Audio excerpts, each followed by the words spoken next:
Saint-Mé Lima. Autre thématique ce dimanche, on a enregistré beaucoup de sorties d'acteurs politiques directs ou indirects liés lancés à cette élection présidentielle sur la coalition. L'une de ces sorties est celle de Maurice Kamto, candidat recalé à la dernière élection présidentielle, qui a lancé un appel aux candidats en lice pour l'élection prévue le 12 octobre, en indiquant qu'il va s'exprimer bientôt au sujet de l'élection prévue le 12 octobre prochain. Pour cette première sortie, Maurice Kamto dit que si les 11 candidats de l'opposition décidaient de se mettre tous derrière l'un d'entre eux, parmi les plus expérimentés politiquement et dans la gestion de l'État face aux candidats du RDPC, il pourrait s'enclencher une dynamique populaire irrésistible qui rendrait la victoire inéluctable. Entre-temps, Akerimuna a fait une sortie, là où il est pratiquement en train d'appeler les uns les autres à se dépêcher parce que le temps presse pour avoir la coalition. Thomas Ndamjoya lance également cet appel à la mobilisation pour avoir une coalition. Mais si on commençait, Dr Simono, par la sortie de Maurice Kamto, on a pensé que c'était un peu ambigu, sa sortie. Il parle d'un choix d'un candidat parmi les plus expérimentés politiquement et dans la gestion de l'État. Alors, Jean-Jacques, je vais d'abord récupérer mon deuxième temps de parole sur le premier sujet. C'est Libiro qui l'a récupéré. Parce que je sais que chacun a eu droit à deux prises de parole. Il ne faut pas laisser le sentiment qu'il y a une marginalisation. Non. Alors, je dirais tout simplement qu'il faut qu'on dise à nos concitoyens qui veulent s'engager en politique qu'il y a une base morale, il y a une compétence morale, il y a une hygiène de vie que doit adopter un homme politique. Et je crois qu'il y a une imbrication assez étanche entre la vie publique et la vie privée d'un homme politique. Donc ne faisons pas comme si les casseroles privées d'un homme politique n'impacteraient pas en fait sa vie d'homme politique. C'est assez important. Et deuxièmement, ne laissons pas l'impression que ce sont des opposants qui sont allés stimuler Brenda ou proposer de l'argent à Brenda pour faire cette vidéo. Je crois qu'elle est assez mature pour pouvoir utiliser à bon escient les outils de communication en sa possession. Donc ce ne sont pas les opposants qui sont allés appeler Brenda, ce ne sont pas eux qui ont mis cette vidéo en ligne. Et troisième chose qu'il faut dire aux uns aux autres, c'est que Brenda Biya reste une citoyenne et son avis compte en tant que fille de président. D'accord. Maintenant, pour ce qui est de la sortie de Maurice Kamto, pour moi ce qui est intéressant, c'est le contexte dans lequel il fait cette sortie.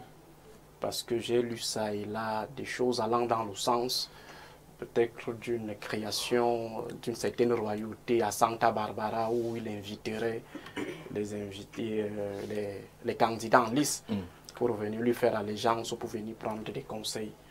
Pour nous autres qui sommes sur le terrain, on a pensé qu'il était devenu un faiseur de roi. Un faiseur de roi, je crois que lui-même il a rejeté cela. Nous avons la chance qu'au-delà d'être sur les plateaux de télévision, nous côtoyons au quotidien les acteurs politiques et je peux vous dire avec certitude que ces 3 dernières semaines, j'ai discuté avec pratiquement tous ces acteurs. Alors je peux vous dire avec autorité que Maurice Kamto n'a jamais été demandeur, encore moins quémandeur de ces rencontres. Ces rencontres relèvent en fait d'une incitation des acteurs eux-mêmes, ça veut dire Bello Bouba, Issa Chiroma et tous les autres qui sont allés à Santa Barbara. Donc ne laissons pas l'impression d'un Maurice Kamto qui aurait décidé d'appeler chacun chez lui, étant donné qu'il n'a même pas les moyens pour le faire. Ce sont eux qui partent vers Maurice Kamto. Il y a également l'incitation de la base, d'une certaine base du mouvement pour la renaissance du Cameroun et ses sympathisants qui estiment qu'il est temps pour que leur champion puisse se prononcer en faveur soit de la participation, soit de l'abstention. Et face à ce dilemme que j'ai toujours appelé ou qualifié de macabo fantôme, Maurice Kamto se retrouve dans une sorte de pression. Et en plus, maintenant, il y a les forces du changement qui estiment qu'il peut jouer un rôle important dans la coalition et dégager de cette coalition un candidat consensuel. Donc si on est déjà d'accord sur ces a priori, sur ces préalables, tant pour moi, alors on peut se poser la question de savoir si Maurice Kamto a la force de pouvoir amener les uns et les autres à dégager finalement un candidat consensuel, pas de l'opposition, mais d'une coalition, parce qu'il n'y a jamais eu de candidat unique de l'opposition dans le monde entier. Ce sont des candidats consensuels des coalitions. Et la coalition qui semble la plus faisable et qui a été précisée par Maurice Kamto, c'est celle qui réunirait les deux fils du Nord. Pourquoi les deux fils du Nord? Il faut rappeler que avant l'élimination de Maurice Kamto, l'axe de lutte politique était totalement partisan. Parti au pouvoir contre le principal parti d'opposition qui était le MRC. Après son élimination arbitraire au Conseil constitutionnel, il y a eu une certaine redéfinition de l'axe de lutte qui met désormais aux prises deux blocs ethno-régionaux. On est revenu dans le fameux Gentleman Agreement, Grand Nord, Grand Sud, et les uns et les autres estiment aujourd'hui que, au lieu d'apporter un soutien à un parti politique, on apporte plutôt le soutien à un bloc ethno-régional. Je parle bien du Gentleman Agreement, l'axe Nord-Sud. Les uns et les autres estiment que le pouvoir doit rentrer au Nord. Alors, dans ce contexte, les forces du changement du Sud estiment que les fils du Nord ne peuvent être efficaces. C'est qui les forces de changement du Sud? Les forces de changement du Sud, ça veut dire des acteurs politiques du Sud. Qui ressemblent à qui? Je parle de Maurice Kamto, qui est du bloc du Sud, parce qu'il ne faut pas faire semblant d'ignorer que les alignements politiques au Cameroun sont communautaires, répondent à une certaine identification sociologique. Donc il est clair qu'aujourd'hui, les forces du Sud, les forces du changement originaires du Sud, estiment que pour apporter le soutien aux forces du changement du Nord, il va falloir qu'ils évitent l'émiettement des voix. Et si Bello Bouba et Issa Chiroma vont de manière séparée à cette élection, il y a de fortes chances que la base électorale sur laquelle les forces du Sud comptent soit finalement fragmentée et qu'il n'y ait pas d'efficacité par rapport à l'objectif recherché. Voilà pourquoi on pense aujourd'hui qu'il est important que Bello Bouba et Issa se mettent ensemble, pas parce qu'ils ont des idées ou des programmes qui devraient en fait être mis ensemble pour créer une certaine émulation, mais c'est parce qu'on n'aimerait pas qu'ils fassent émietter les voix du Grand Nord. Est-ce que Maurice Kamto va donc s'en sortir dans cette mission? Je crois qu'on va laisser. Finalement, vous dites qu'il n'est pas faiseur de roi, mais la question que vous posez montre justement qu'il veut être ce faiseur de roi là. Je n'ai pas dit, je dis ceci. Est-ce qu'il va donc s'en sortir? Je suppose que. J'ai commencé par vous présenter les différents acteurs qui ont incité, qui ont poussé Maurice Kamto à se mettre dans une position de médiateur, parce qu'il est dans une position de médiateur. Qui n'a pas demandé. Alors, voilà. Parce que vous avez dit qu'il n'est pas demandeur. Exactement. Et moi, je parle sur la base des éléments à ma position. Je vous ai dit que j'ai eu la possibilité d'échanger tour à tour avec des acteurs. Et je peux vous dire avec force que Maurice Kamto n'a jamais été commandeur de cette médiation. Alors, il est face à une certaine responsabilité qui lui est imposée. Alors, est-ce qu'il va s'en sortir? Donc, c'est pourquoi je dis qu'il faut laisser le temps pour pouvoir finalement nous dire ce qui adviendra de ces différentes consultations. Dans sa sortie du 17, nous nous exprimerons bientôt au sujet de l'élection prévue le 12 octobre prochain. Il le dit, mais par la suite, il ajoute que si les 11 candidats de l'opposition décidaient de se mettre tous derrière l'un d'entre eux, parmi les plus expérimentés politiquement, et dont la gestion de l'État face au candidat du RDPC, il pourrait s'enclencher. Est-ce que vous êtes en train de lire quelqu'un qui dit je n'ai pas demandé, vous avez sollicité que je sois là, je vais m'exprimer après, mais en même temps il s'exprime? On a surtout le positionnement d'un acteur politique qui est frustré de ne pas prendre part à la compétition et qui tente de se donner une capacité politique qu'il n'a pas. C'est comme si quelqu'un avait fait un examen où il y a un écrit et un oral, il est recalé à l'écrit, mais c'est lui qui veut donner des conseils à ceux qui sont admissibles. Il y a quelque chose qui ne tient pas là-dedans. Par ailleurs, toute cette affaire est marquée par de sérieuses confusions qui amènent d'ailleurs à s'interroger sur la viabilité à moyen terme d'un système politique de démocratie pluraliste au Cameroun. Il faut qu'on sache ce qu'on veut. Si on dit qu'on fait la démocratie pluraliste, il faut avoir des comportements qui relèvent de la démocratie pluraliste dans son modèle original.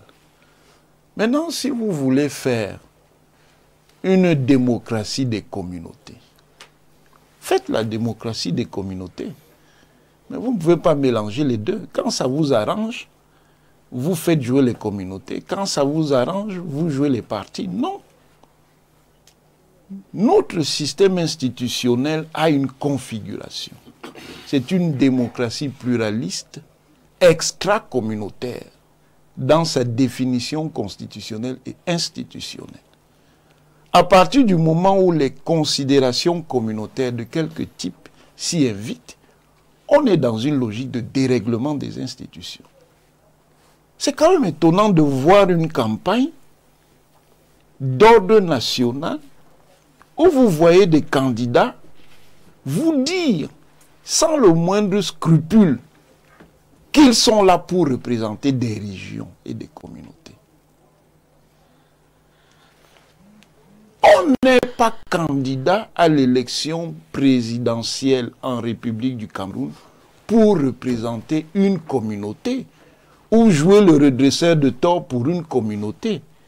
On est candidat parce qu'on estime qu'on a les aptitudes intellectuelles, les aptitudes morales, les aptitudes techniques, les aptitudes stratégiques pour être à cette fonction dont la désignation se fait par la technique qu'est l'élection.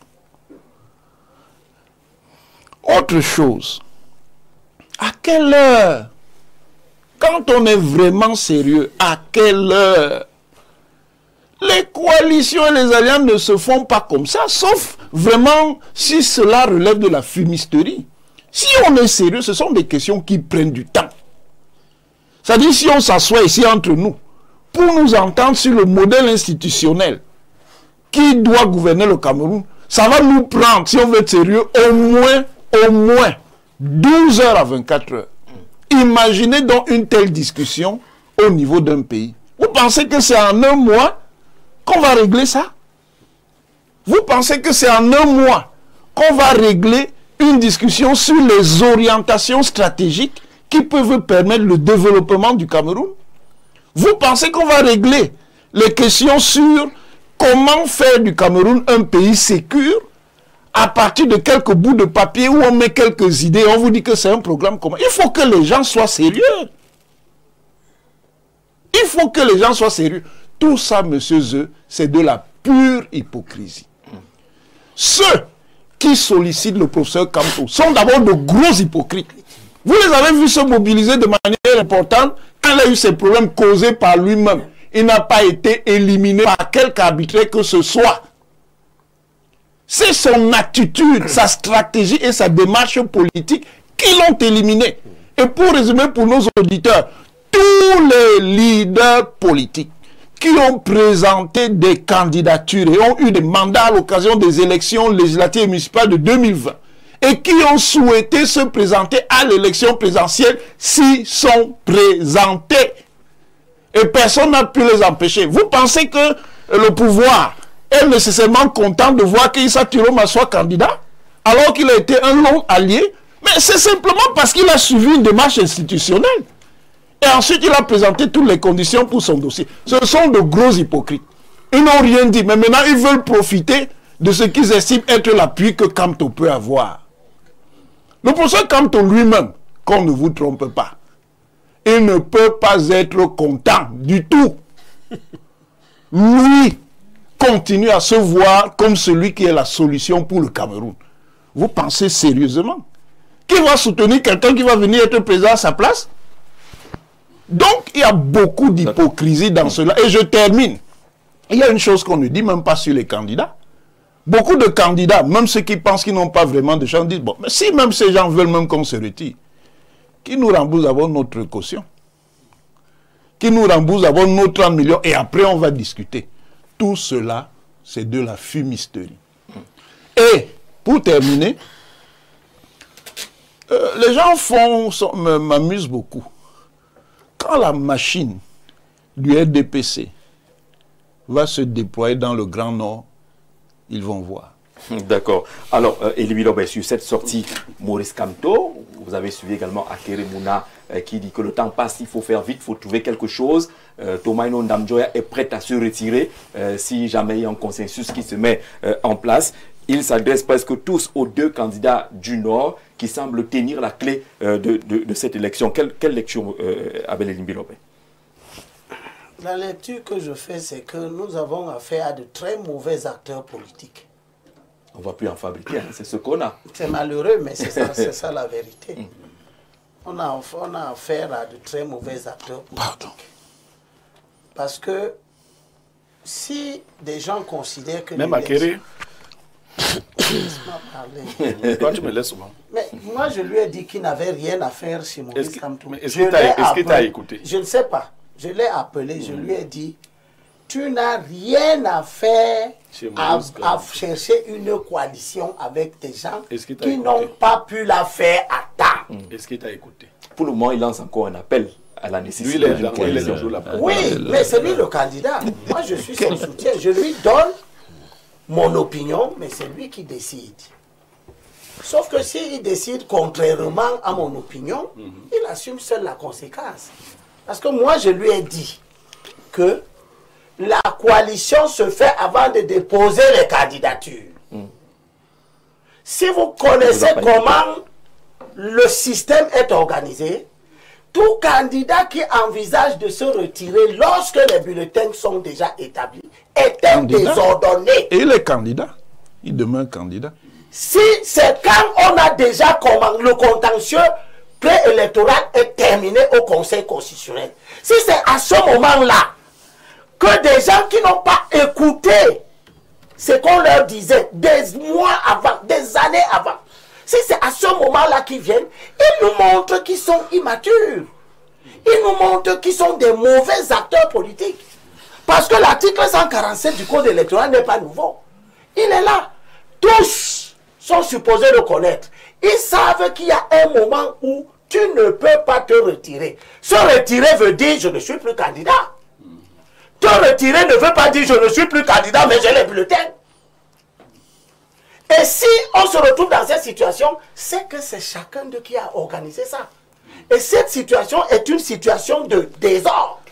Est-ce qu'il est bien censé... une semaine de la campagne électorale. Est-ce qu'il est bien censé... Est-ce qu'il est bien censé qu'un leader politique occasionne l'impression de 8,5 millions de bulletins de vote pour qu'on les prenne, on les jette à la poubelle? Parce qu'il a dit qu'il n'est plus candidat à 2 semaines. Ils disent que tout cela ne compte pas. Oui, justement. Ou les 30 millions, ça ne compte pas. Justement. Si ça s'entend. Justement. On ne va pas sacrifier l'avenir d'un pays pour 30 millions.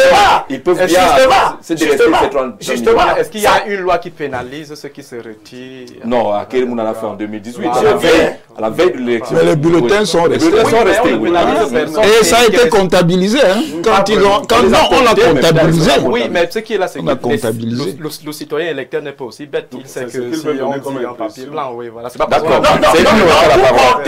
Vous faites des actes d'irresponsabilité et vous comptez que c'est le citoyen qui va venir corriger votre irresponsabilité. Vous-même, vous n'aurez pas été suffisamment sincère. L'élection présidentielle et toutes ses contraintes sont connues. Les gens qui veulent se désister là, je ne suis pas contre, ils peuvent se désister. Mais ce qu'ils prouvent, c'est que c'est des improvisateurs. C'est des hommes qui ne sont pas responsables.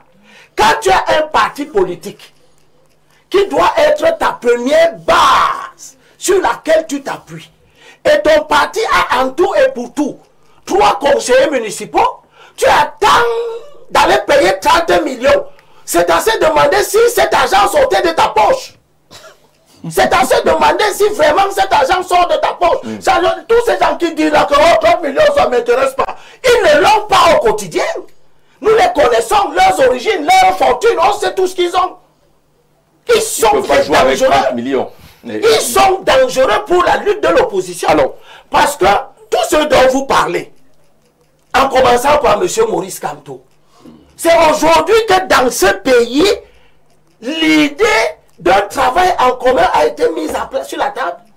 L'homme qui a empêché ce travail de se faire, c'est Maurice Kamto. Comment cela? En faisant un congrès où il a fait venir Nietzsche pour dire que c'est tout, sauf si ce n'est pas lui, c'est personne. Bien sûr. Il a fait ça devant tout le monde, compliquant ainsi le rapprochement et le discours sérieux. Deuxième chose, tout le monde sait que ce monsieur n'avait qu'une seule issue, c'est d'emprunter un yango. Il a refusé devant tout le monde de le faire. Pour choisir la dernière minute, comme il veut choisir la dernière minute, pour jouer un rôle que rien ne lui confère. Rien ne confère à quelqu'un qui a échoué, même de présenter la candidature. Mais vous, au moins, vous voulez donner conseils à Keremouna? Moi, je ne donne pas, je donne des conseils à quelqu'un qui a réussi quelque chose. Il a réussi à être candidat. Ce que Maurice Kamto n'a pas réussi à faire. D'accord? Maurice Kamto, j'entends c'est ici. Non. Ah, Tu les connais même pas. non, parce qu'ils sont nombreux qui sont entrés dans la scène. Tu les entends, ça Ils parlent, oui. Tu les connais même Tu pas. les entends, ça les connaît. Mon nom, quand je l'écoute, Oui. il ignore complètement les contraintes de la vie politique. Il fait comme si la vie politique était quelque chose de lisse. Je peux faire tout ce que je veux, quand je veux, comme je veux. Non, on sait. Monsieur Maurice Kamto, que vous voulez présenter comme une victime, il était aux élections en 2013.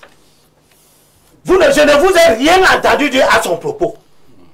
Il a perdu les élections législatives de 2013 dans le Fundi. Une liste de 7 candidats. Il est venu à l'élection de 2018. Il n'a fait l'objet d'aucun ostracisme. Aucun problème. Il avait les conditions électorales requises. D'accord. Il est allé à l'élection. Maurice Kamto n'est pas candidat. Oui. Mais au moins, il participe à ce qui complique la vie de l'opposition aujourd'hui. Il demande que quelques orientations soient trouvées pour que l'opposition soit forte. Parce qu'il pense que si ces gens se mettent ensemble, cela pourrait enclencher une dynamique populaire irrésistible qui rendrait la victoire inéluctable. C'est très hypocrite. Il a le droit de s'exprimer. C'est très hypocrite. Et l'hypocrisie n'est pas une vertu, mon cher. C'est maintenant que Maurice Kamto sait qu'il est important de se mettre ensemble. Est-ce qu'il est tard? Oui, il est tard. En quoi est-ce que Il est tard parce que toutes sortes d'unions que vous voulez faire maintenant ouvre la porte à un comportement de désordre dans le champ électoral. D'accord. Qu'est-ce que c'est que ce candidat qui n'est plus candidat, mais qu'on va venir trouver en toute légalité les bulletins dans les bureaux de vote? Qu'est-ce que c'est? Qu'est-ce que c'est que ce candidat qui ne se retire qu'à un moment où il sait qu'il ne peut pas apporter une contribution significative dans la structuration de l'opinion des électeurs? D'accord. Est-ce qu'on n'est pas... vous avez dit il faut que les gens qui ne savent pas comment la vie politique est ordonnée... Docteur Eboutou, vraiment, est-ce qu'on n'est pas en train de condamner Maurice Kamto, en tout cas Elmilo et les autres, sur la forme, sans écouter le fond de ce qu'il a dit dans cette sortie? Non. La réalité, c'est que ceux qui le condamnent dans le fond et dans la forme ont parfaitement raison. Parce que, forme et fond en même temps? Oui, parce que Maurice Kamto aujourd'hui est au cœur de ses propres turpitudes. Quand nous l'avons dit en son temps... Est-ce qu'on peut lui rappeler ça tous les jours? Oui, il faut le rappeler. Oui, parce que les mêmes... Oui, parce que ce sont les mêmes qui nous couvrent de toutes les formes d'abjection. Lorsque l'on se retrouve à rappeler ces incohérences-là, et lorsqu'on se retrouve aujourd'hui à dire que le professeur Maurice Kamto doit simplement assumer les itinéraires politiques qu'il a choisis et qui lui ont amené dans ce trou. Donc, il faut les lui rappeler pour rester au moins constant vis-à-vis de ses partisans qui pensent qu'il est dur envers Maurice Kamto. Mais c'est normal. Pas dur envers Bello. Mais c'est normal. Ça sonne quand même pas. Mais c'est normal. Pas du tout. Mais vous ne savez pas, c'est que ses partisans et lui-même font subir aux autres. Attention, ce que je veux dire, moi, c'est que, tout comme Aristide le rappelait tout à l'heure, moi également, j'ai fait le tour de la plupart des congrès et des conventions de candidats à l'élection présidentielle. J'ai même pris la parole généralement invité, comme invité spécial, vous m'y avez vu. Et moi, je suis sorti de là avec une idée claire. L'idée, c'est celle-ci, avec l'idée que j'avais quand je sortais de ces conventions et congrès politiques. qui étaient généralement des investitures des différents candidats qui sont retrouvés à cette élection présidentielle, à la course à cette élection présidentielle, c'est qu'il n'y aurait pas de consensus, du moins un consensus fort, tel que nous l'aurions souhaité.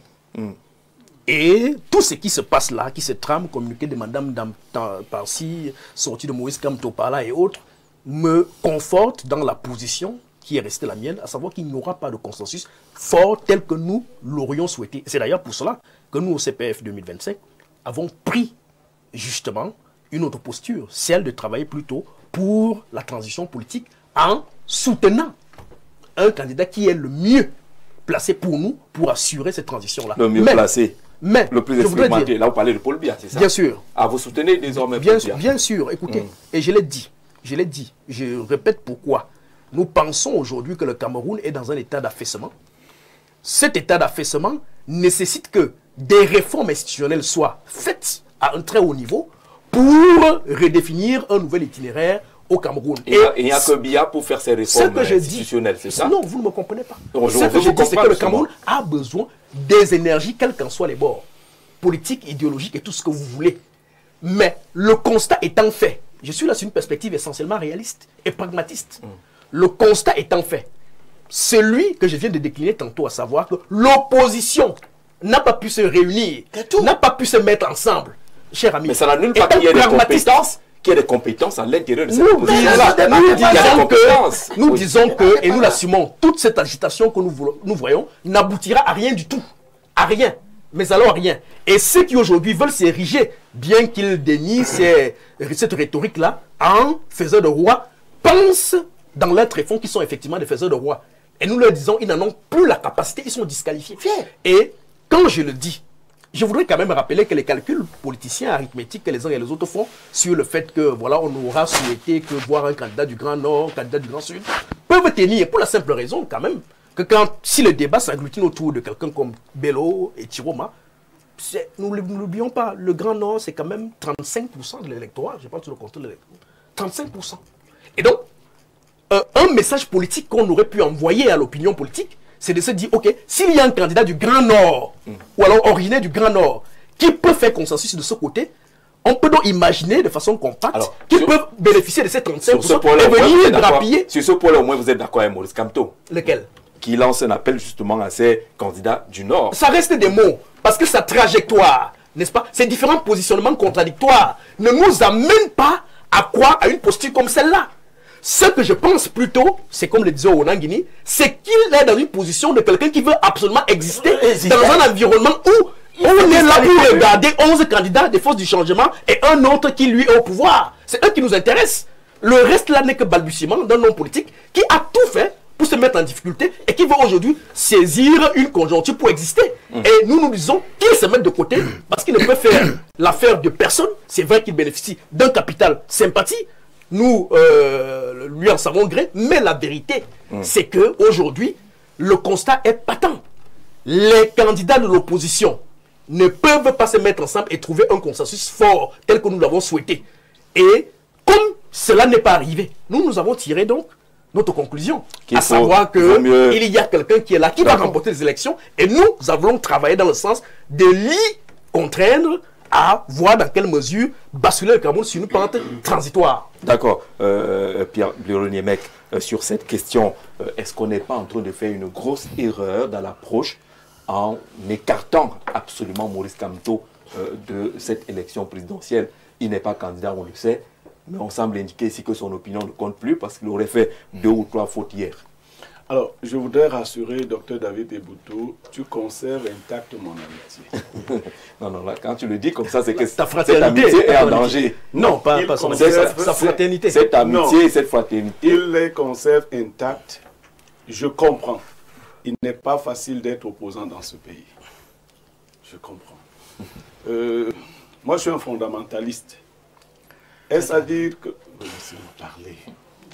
Non, je déjà juste comprendre. Fondamentaliste. Je suis un intégriste. Je suis un fondamentaliste. Je choisis le même mot. Définition une approche conceptuelle. C'est-à-dire que je m'appuie sur une idéologie de manière permanente. Ouais. Je ne dis pas que j'étais avec Jean-Jacques Zeux. Comme j'ai l'impression que Jean-Jacques Zeux ne va plus arriver là-bas, je ne vais pas avec moi. Ok, on a compris maintenant. C'est-à-dire que je ne fais pas comme ça. Je ne fais pas comme ça. Jusqu'au bout. Le jour où Jean-Jacques Zé pourra arriver, on va arriver. Oui. Je ne rejoins pas Monod parce que Jean-Jacques Zé ne peut pas arriver.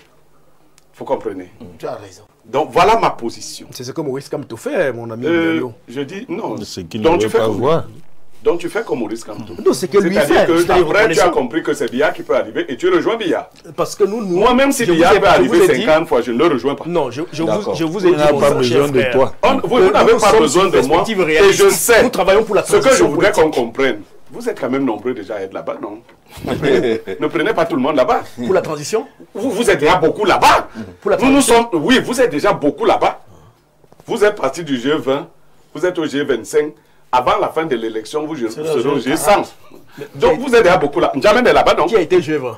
Non, j'ai dit vous êtes déjà. Non, jamais n'est pas pour la transition. Vous êtes beaucoup là. Jamais n'a rejoint son ami Momo. Permettez, oui, vous êtes beaucoup. C'est la même chose. Momo n'a pas avec de rang, il est avec l'autre. Donc vous êtes beaucoup là-bas. Laissez-nous aussi qui ne sommes pas là-bas. D'accord. Alors, qu'est-ce que je veux dire? Le professeur Maurice Kamto est un politicien. Il a eu un capital qu'il a reçu 14% à une élection présidentielle. Des gens qui disent qu'ils sont sérieux disent ici que non, ça ne veut rien dire, rien. C'est quand même rigolo.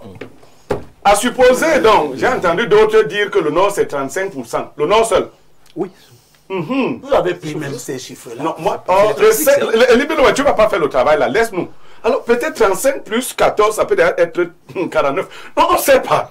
Les choses peuvent se passer d'une certaine... À la vérité, ils sont frileux. C'est ça qui est la vérité. Et il faut retenir que quand tu entends Elie Bilobé parler, tu entends David parler, tu entends Onan Guinée parler, et si tu es de l'opposition, fais exactement le contraire de ce qu'ils te disent. C'est-à-dire, ne te dis pas qu'il se fait tard pour les coalitions. Non, c'est le discours, c'est l'évangile qu'il prêche cette semaine. Il ne se fait pas tard. Un homme pragmatique. On est quand même à une semaine. Non, un homme pragmatique. Faites la coalition, vous serez battu. Jean-Jacques, voilà, dites-nous ça. Jean-Jacques, quand vous avez une chose à réaliser, n'écoutez pas les gens qui vous disent l'heure est passée. Commencez à agir à ce moment-là. Et vous verrez qu'in extremis, beaucoup de choses se sont faites. Et la trop grande assurance qu'on voyait est en train de s'effriter. N'entendez pas ça, c'est les pleurs des gens qu'on a adaptés. Là, c'est Jean de Dieu Momo qui l'a dit. Hein. Ah oui, mais ça l'inquiète un peu la si Jean de Dieu Momo est inquiet, vous pouvez comprendre. Parce qu'il va même plus loin. Il va même plus loin jusqu'à dire qu'à l'intérieur du RDPC, il y a des gens qui souhaitent la défaite du RDPC. Mais c'est possible. Donc, c'est donc des moments importants. Actuellement, on dit Maurice Kamto n'est pas faiseur de roi et autres. Qu'est-ce que nous avions demandé à Maurice Kamto, nous autres, quand il a été éliminé? Nous lui avons dit de ne pas laisser ses voix aller à volo. Nous lui avons dit de monter de la hauteur. Quand il décide de monter de la hauteur, je vais citer Brenda Biya. Brenda Biya dit, je cite, tout ce que je fais vous énerve. C'est comme ça, Maurice Kamto. Ouais, tout ce que je fais. Et elle conclut, je cite Brenda Biya, mais jusqu'à ma mort, je vais vous énerver. C'est dans ce rôle-là que se retrouve Maurice Kamto. Tout ce qu'il fait vous énerve. Alors, il dit qu'il faut se mettre tous derrière l'un parmi eux, les plus expérimentés, l'un d'entre eux parmi les plus expérimentés politiquement et dans la gestion de l'État face au candidat du RDPC. C'est pratiquement une orientation qui est donnée là, honorable. Vous savez, il y a un dicton de chez moi qui dit que quand la grenouille au fond du trou, elle croit que le ciel est petit. Se le voit à travers le trou du puits. Oh, oui, c'est la situation dans laquelle se trouve le leader du MRC. Beaucoup de citations aujourd'hui. Et je voudrais dire à mon chef Blériot que vous êtes allé chercher toutes les citations. Vous savez, tout votre village là. Vous savez quand en 1988, lorsque la démocratie pluraliste revient au Cameroun, les dernières élections pluralistes c'était en 64. Et on voit un phénomène nouveau apparaître également sur la scène politique, une doctrine, c'est le consensualisme politique. Donc ce n'est pas une invention d'aujourd'hui. Et le consensualisme politique est caractérisé par des mécanismes extrêmement complexes, souvent longs et lents. Ils peuvent même être source de conflits. Et toute l'activité du leader du MRC est source de conflits dans la recherche d'un consensus aujourd'hui. Et c'est pour cela que vous voyez que quand Blériot dit qu'il est fondamentaliste, heureusement il le dit lui-même, parce que tout fondamentalisme est essentiellement autoritaire. Anti-modernité, tout fondamentalisme est essentiellement intolérant. C'est pour ça que vous voyez. C'est pour ça que vous voyez. C'est comme ça que je suis. Hein. Mais c'est ça. C'est comme ça que je suis. C'est pour ça que vous voyez. Je suis mieux varié tout. Oui, il ne peut donc s'accommoder que du champ lexical du MRC et de son leader. En ce qui nous concerne, nous observons que le consensualisme au Cameroun ne peut pas échapper aux contraintes qui s'imposent à tous les essais de consensualisme politique à travers le monde. Le Cameroun n'est pas une exception dans ce champ. Donc, nous, heureusement, il n'y a que Blériot. Cela, le Cameroun ressemble aux autres, quoi. Il n'y a que Blériot qui ramène la responsabilité du RDPC et l'état d'esprit qui s'y déroule sur la table. Vous avez vu que même les leaders politiques qui s'expriment sur la question n'ont imputé aucune responsabilité au RDPC ou à son candidat. On n'a pas entendu quelqu'un accuser, comme d'habitude, les autorités administratives, le président Biya et le parti au pouvoir de les empêcher de faire ci ou ça. On a quand même entendu dire que c'est le parti au pouvoir qui injecte le discours sur le consensus, l'opposition ou rien, candidature unique ou rien. Jean-Jacques, vous voyez que je suis en train de vous dire que je suis partisan d'une démocratie ouverte, c'est-à-dire qu'il n'est jamais venu dans mon esprit de conseiller qui est une candidature unique. C'est eux-mêmes qui sont allés chercher le consensuel là. Et je vais vous dire qu'il y a une autre contrainte dans le consensualisme politique, c'est la contractualisation des accords. Avez-vous un seul document qui concrétise un seul accord entre les différents candidats à l'élection? Et c'est pour cela que ceux qui s'aperçoivent aujourd'hui que le temps est passé n'ont pas tout à fait tort. C'est-à-dire qu'en fait, moi j'ai vu cette semaine, j'ai vu mon jeune collègue déclarer que ceux qui sont ses aînés doivent d'abord s'entendre. Voilà, il viendra après. J'ai entendu, j'ai vu le président aussi, candidat à l'élection présidentielle également, présenter, oui, vous pouvez négliger. Petit parti. Vous pouvez négliger leur poids politique. Plusieurs petits peuvent faire. Tous ces petits ne font même pas 10. Hein. Non, Blériot, vous voyez, ça dit que votre calcul électoral là n'est pas juste. Vous pouvez négliger le poids politique de quelqu'un qui a 5 députés et 207 conseillers municipaux comme Cabral. Et donner plus d'importance à quelqu'un qui n'a 0 conseiller, 0 député, il n'est rien, mais vous trouvez que Camto est plus important que ceux qui sont. Donc ça c'est aussi la scène politique camerounaise. Hein. C'est-à-dire que ceux qui ont le mérite... Les deux ont compétit, hein, et l'un a battu l'autre. Hein. Ne faites pas ce genre de jeu. Les deux ont compétit, l'un l'a battu avec plus. Il fallait donc compétir aux législatives. Vous faites quoi comme ça? Laisse-moi avancer. L'un a battu l'autre double. Laisse-moi avancer. J'étais en train de dire que, à ceux qui nous regardent, que cette semaine, j'ai plutôt vu le déploiement des équipes de campagne du SDF, par exemple, le docteur Kakde est devenu le directeur de campagne du candidat du SDF. Bon, ça veut dire que tout le monde est conscient que le 26 au soir, la campagne électorale va commencer. Pendant ce temps, certains ont trouvé un seul programme, le consensualisme, c'est-à-dire un candidat consensuel, sans qu'on voit très bien le respect de la doctrine du consensualisme politique. Et je dis que pour nous autres, venir ici à nouveau discuter de cela relève, je dirais, de la courtoisie républicaine. Et ça montre très bien que certains qui donnent des conseils, vous savez, les nombreux savants qui tournent autour des leaders de l'opposition, font un travail, ils rendent un très mauvais service à la pluralité au Cameroun, parce que le pluralisme ne se nourrit pas de mensonges, de désinformations, de désarticulations de la réalité scientifique ou de la réalité socio-politique. Vous voyez des gens qui passent à longueur de médias à raconter des choses qui n'ont rien à voir avec le bon sens démocratique ou politique des Camerounais. Et lorsque la réalité les rattrape, vous trouvez que beaucoup trouvent que non, le parti au pouvoir n'est pas serein. alors que le seul parti qui montre précisément qu'il est serein face au scrutin du 12 octobre, c'est le RDPC, dans son déploiement, dans sa capacité à aller vers les électeurs, dans sa capacité à se mouvoir et dans sa capacité à susciter l'adhésion de courants qui ne lui sont pas nécessairement proches. Je conclus cette prise de parole en vous disant que vraiment le débat sur le rôle que pourrait jouer le professeur Kamto ou pas n'est pas notre débat. Nous, même mécaniquement, il ne s'impose pas aux équipes du RDPC. Même quand des redits que vous êtes frileux. Non, non, ça c'est une appréciation très superficielle. Parce que la frilosité se traduit d'ailleurs dans le champ lexical de Kamto, qui dit qu'il y a urgence. Quand vous lisez la lettre de Maurice Kamto, vous voyez très bien quelqu'un qui panique. Parce qu'il panique, il choisit des mots qui montrent qu'il est dans une situation de panique.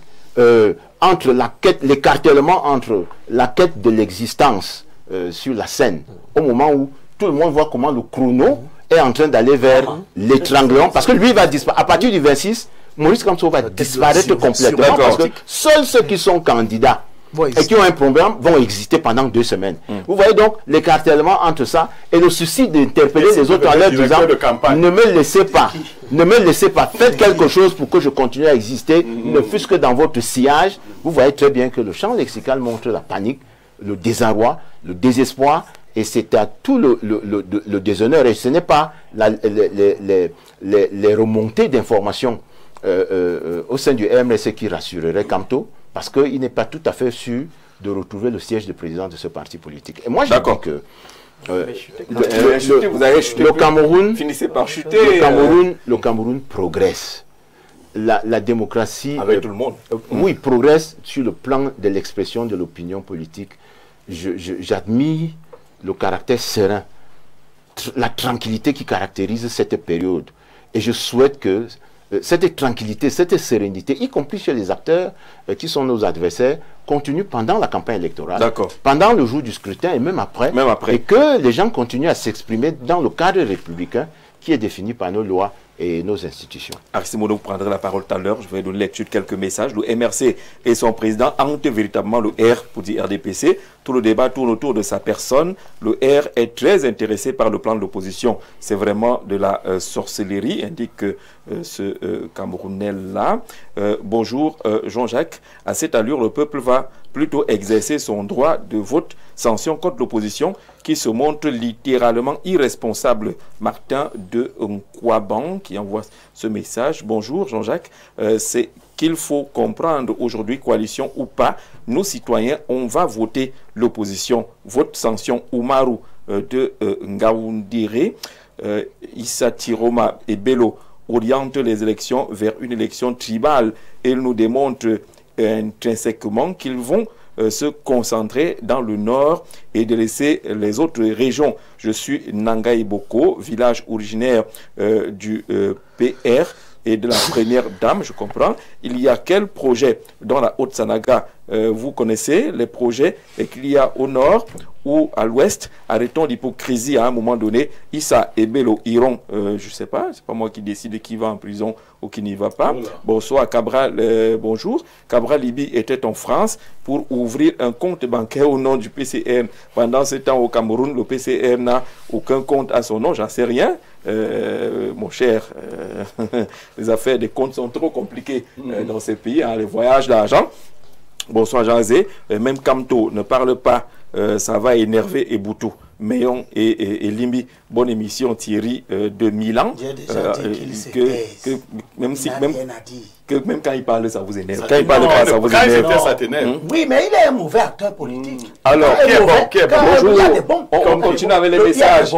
On continue avec les messages. Bonjour Jean-Jacques. Dit Tablero de prendre sa carte du MRC. On quitte sur son... C'est pourtant lui qui disait ici que Kamto ne sera jamais président. On laisse son cache-cache. Ah voilà. Je n'ai pas encore dit. Mais on se dit de prendre sa carte. Qu'il faut laisser le cache-cache aller. Il y a un visage de bonjour.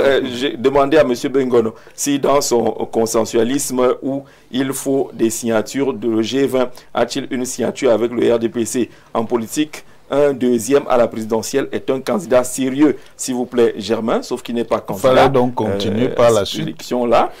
Bonjour Jean-Jacques et à tout le panel. Le docteur Eboutou nous surprend dans ses analyses de ce jour. Le professeur Orangini, premier, hier n'a pas aidé l'opposition à sortir l'ornière. Le grand député Bengono, toujours sûr de lui, est bien là pour donner des leçons sans résultat probant. On sent de la haine et de la peur de ceux qui ont grand intérêt sur votre plateau. Nous sommes gênés d'entendre que le programme retenu est la candidature consensuelle. Bonjour. Alors, ça va être compliqué. Pierre Blaireau-Nemec, la famille est composée du père, la mère et les enfants. Maintenant, s'il y a échec dans cette famille, la faute revient à qui? Ces gens qui auraient dû s'occuper des enfants de Paul Biya eux-mêmes n'ont pas d'enfants. Vraiment, il faut aller droit au but, en pointant le droit au président Paul Biya directement sur le parcours de ses enfants. Ferdinand, belle émission, merci à vous. Vraiment, dites à Blaireau-Nemec que dans les 14% du professeur Kamto, il y avait déjà le pourcentage du Grand Nord. Et bien, son calcul 35 plus 14 perd automatiquement son sens. Voilà. Le professeur Orangini, David Eboutou, mon frère Debrova et Blaireau-Nemec sont très pertinents sur plusieurs prises de position. Je souhaiterais les rencontrer un jour, car je suis fou amoureux de la connaissance de l'intelligence. Salomon, vétérinaire à Douala, ils sont là.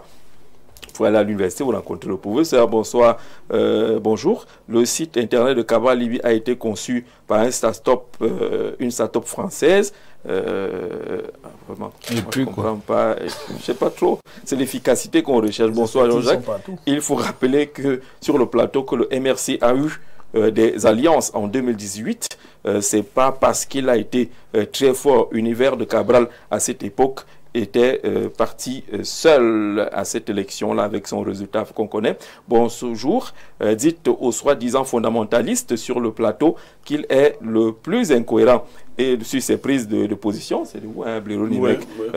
Les bandes existent encore sur les réseaux sociaux concernant son nouveau parti, le MRC. Là où vous démolissiez le RDPC, les bandes, les archives existent. Non, c'est que les gens n'aiment pas qu'ils soient personne ne peut m'apporter une contradiction. Lorsque le professeur Maurice Kamto a osé traiter la chaîne Info TV de chaîne tribaliste, j'ai été alors sans pitié. C'est mal. Tu as pitié. Tu permets. Ce que j'ai réagi, ce que j'ai dit, que le professeur Maurice Kamto ne gagnerait pas l'élection, je le maintiens. Mais par contre, je ne suis pas de ceux qui ont fomenté son exclusion. Il n'a été exclu par personne. C'est vous les libéraux. Il a été exclu. Donc, je suis cohérent. Maintenant, j'achève en disant à celui qui a dit que mon 15 plus, mon 14 plus 35. C'est un mauvais calcul. Non, c'est de la caricature. Parce que je vais lui ajouter, moi j'enseigne la logique.